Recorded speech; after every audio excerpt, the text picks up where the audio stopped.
Դեկտեմբերի 1-ին, 2-ին և 3-ին Իդեալ համակարգը ևս մեկ հնարավորություն են ձեռում կատարել գերշահավետ գնումներ լավագույն պայմաններով։ Կան տարբերակներ, կա իդեալական տարբերակ։ Այս նախագիծը վերաբերում էր էլեկտրոնային ծանուցման մեկ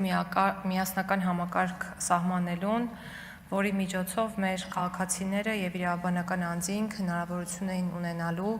և ծանուցել էլեկտրոնային հարթակի միջոցով, և նաև սահմանվում էր, թե որն է համարվում պատշաճ ծանուցում, և պատշաճ ծանուցման համատեքստում պետք է նշեմ, որ ընտրվել էր հետևյալ տարբերակը.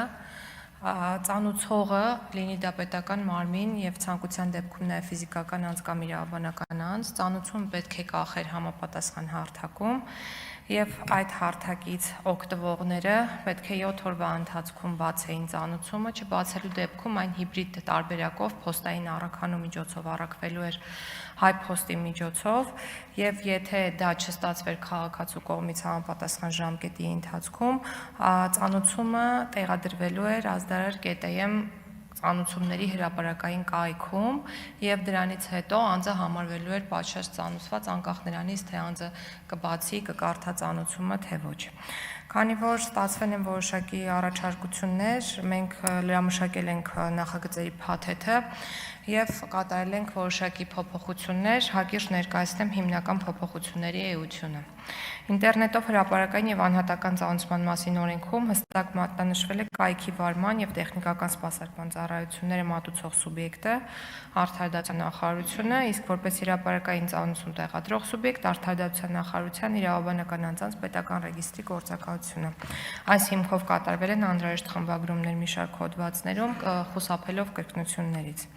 Առաջարկում ենք անհատական և հրապարակային ծանուցման համար գանձվող գումարը դիտարկել ոչ թե որպես վճար, այլ պետական տուրք, այդ թվում սահմանելով պետական տուրքի գծով արտոնություններից օգտվող անձանց շրջանակը, ըստ էության պահպանելով նաև գործող կարգավորումների տրամաբանությունը և ընդունված մոտեցումները։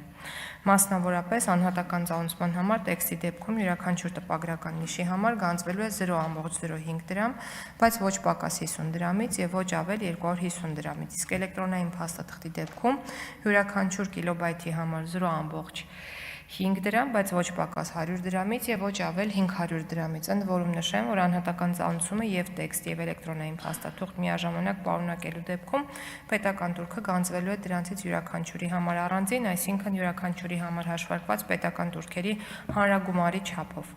Միևնույն ժամանակ հրապարակային ծանուցման համար յուրաքանչյուր տպագրական նիշի համար գանձվելու է 10 դրամ, բայց ոչ պակաս 2000 դրամից և ոչ ավել 100,000 դրամից, իսկ հասարակական կազմակերպությունների մասին Հայաստանի Հանրապետության օրենքով նախատեսված հաշվետվության հրապարակման համար ոչ ավել 5000 դրամից։ Որպես հավելյալ տարբերակ նախատեսվել է նաև հնարավորություն ծանուցել ֆիզիկական անձին վերջինիս նշած հեռախոսահամարին հաղորդագրություն ուղարկելու միջոցով։ Հաշվի առնելով, որ սահմանված դեպքերում ծանուցումն իրականացվելու է նաև փոստային կապի մասին օրենքով սահմանված հիբրիդային առաքանու միջոցով, կատարվել է լրացում, որի արդյունքում փոստային կապի օպերատորին հասանելիություն է տրամադրվում համապատասխան տեղեկատվությանը։ Ի սկզբանե նախատեսված էր, որ անձի նախապես տրված համաձայնությամբ նա պետք է ծանուցվի միայն էլեկտրոնային եղանակով, սակայն հաշվի առնելով հնարավոր օբյեկտիվ խնդրային իրավիճակները, օրինակ անձի հոսպիտալացում եւ այլն, փոփոխությամբ սահմանվել է, որ նման դեպքերում ծանուցումը կատարվի ընդհանուր կարգով, հաշվի առնելով, որ անձն օբյեկտիվորեն կարող է հասանելիություն չունենալ տեխնիկական միջոցներին։ Հիշեցնում եմ, ընդհանուր կարգը վերաբերում է նաև լրացուցիչ հիբրիդային առաքանու միջոցով ծանուցվելուն։ Մեկ այլ փոփոխությամբ սահմանվում է, որ անձի թվային հաղորդակցության միջոցը փոխկապակցված է լինելու միայն բնակչության պետական ռեգիստրում հանրային ծառայությունների համարանիշի հետ, ինչը միտված է ապահովել ծանուցումների անվտանգային միջավայրը և ծանուցվող անձի պատշաճ նույնականացումը։ Որպես ընթացակարգային փոփոխություն նախատեսվել է, որ ծանուցումը տեղադրվելու մասին անձին տեղեկացնելու ընթացակարգը ենթակա է կարգավորման կառավարության որոշմամբ։ Նախագծում կատարվել են նաև մի շարք տեխնիկական